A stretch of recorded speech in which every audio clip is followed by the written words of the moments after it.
This devastating lawsuit destroys your right to learn. Brought to you by Tora Bontrager, the Amish Insider on Amish culture. The 1972 U.S. Supreme Court case Wisconsin v. Yoder is hailed as a landmark victory for religious liberty. But it actually strips children of their constitutional rights, in the name of religious freedom for adults. Among other things, the right to not educate enables child abuse among the Amish. Here's my response to the crisis, and how you can help. The following chapter is from Amish Girl in Manhattan, a crime memoir, by Tora Bontrager. Chapter 26. How the right to not educate enables child abuse among the Amish, my response to the crisis, and how you can help. Introduction. When I was 15 years old, I was forced to escape in the middle of the night in order to flee a childhood of abuse and go to school beyond the Amish 8th grade. The Amish religion, an insular fundamentalist form of Christian Protestantism that falls under the Anabaptist umbrella, forbids their members from acquiring an education that would ease the transition away from the church and into mainstream society. Educational deprivation is in the best interest of the Amish institution. It is its most effective tool to keep children from questioning and challenging the authority of over 300 years' worth of male-only leadership. In Wisconsin v. Yoder, the U.S. Supreme Court ruled that the Amish religion's rights outweigh my individual rights to religious freedom, equal protection, and an adequate education. This ruling not only violates children's constitutional rights, but it enables and fosters a gamut of child abuse. Sexual assault runs rampant within the Amish. Children and women don't know that they have rights as American citizens, and most individuals who make the leap to the outside suffer greatly due to a lack of culturally competent support. After graduating from Columbia University, I founded the Amish Heritage Foundation to address these crises, with the hope that a time will come when losing the only world one has ever known isn't the price to pay for safety and freedom. The Amish Revolution that led to Wisconsin v. Yoder. I was born traditional Amish in, at the time, a mostly farming community in Buchanan County, Iowa. From birth to age 3, I lived on my maternal grandparents' farm in the Dottie house, the small house attached to the big farmhouse. At 11 years old, I consciously realized that practicing the Amish religion wasn't for me.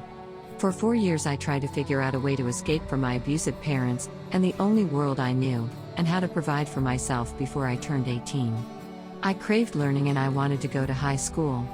None of my dreams were compatible with the church's rules, such as going to school beyond the Amish 8th grade, driving a car, and traveling around the world. These visions of a happier future were a coping mechanism to make it through an oppressive childhood. I'm sometimes asked what the defining moment was, the moment I realized at age 11 that I needed to escape. That knowing crystallized when I asked my father to explain how airplanes could fly in the air. Don't ask dumb questions.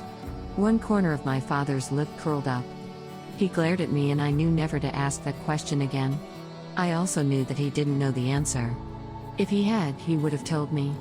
In that moment I realized that something was very wrong with a religion that made it a sin for a child to learn how planes flew. To prepare myself for my escape, I started to read the local daily newspaper, which was my only source of information about the outside. One day the paper ran a front-page story about a boy who became emancipated. The article explained that a 16-year-old could be given the rights of an 18-year-old if they were abused by their parents. The list of different forms of abuse included educational deprivation. I thought, that's how I can leave and go to high school before I turn 18. They'll have to emancipate me when I tell them about Wisconsin v. Yoder.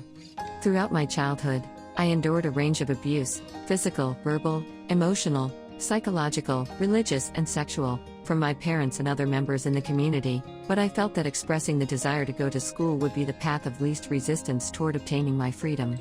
Even in 2020, emancipation isn't a provision for all states. In Ohio, currently the state with the largest Amish population, there's no legal process by which a minor may petition the court to become emancipated. Not every Amish child is aware of the 1972 Supreme Court case Wisconsin v. Yoder, but I grew up hearing stories about it because the protests against state education laws started in the community I was born in. One or both of my parents and a number of aunts and uncles on both sides of the family were pupils when the 1965 Amish Revolution made national headlines. I'll come back to the details of this story in a bit. In the meantime, these protests led to Yoder. Yoder is what allowed the Amish to send their children to Amish-only schools, for only 8 years, with an Amish-approved curriculum, taught by Amish teachers with no education beyond the 8th grade. It's ironic that both my prohibition to learn and my freedom to learn came about because of Yoder. After my escape, one of my uncles who'd left the Amish got me an attorney who put me in front of a judge as soon as I turned 16. The judge ruled in my favor, citing Yoder as evidence that I was educationally deprived.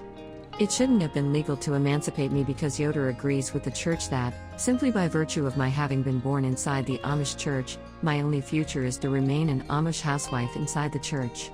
In the eyes of the federal government, as a child born Amish, I don't have the right to any other future.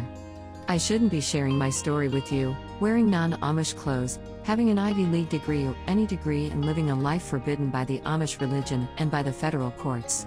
The right to life, liberty, and the pursuit of happiness is explicitly denied to the entire population of Amish children post 1972. This is among the many reasons that Yoder needs to be overturned. Yoder was and still is hailed as a landmark victory for religious freedom, but it was wrongly decided. It violates children's human and constitutional rights, and furthermore, it enables and fosters child abuse, not only among the Amish but also among all other religious groups that use Yoder as a precedent for exemptions in the name of religious freedom. Yoder was instead, according to attorney and Professor Marcy Hamilton at the University of Pennsylvania, a landmark victory for extreme religious freedom, and it remains an anomaly in the history of the Supreme Court. A special exemption was intended only for the Amish, but consequently that exemption affects all children in the U.S. and on indigenous lands. Anyone can claim religious freedom as a reason for depriving a child from learning how to read. But even claiming religious freedom isn't a necessity to prevent a child from going to school, because the federal courts don't hold that any citizen has a right to any education at all. Few Americans are aware of that. Today, several organizations are making the argument that citizens have an implicit federal right to an adequate education under the Constitution, and that right should be made explicit. If they were to succeed, such an explicit federal right would be meaningless as long as Yoder remains standing. Over the course of the 10 years prior to Yoder, my Iowa community protested the public school system's attempt to transition Amish children out of rural one-room schools and into the consolidated local independent school district. The ongoing battles between the Amish and the Iowa Department of Education came to a head in 1965 when what's now an iconic photo made national news.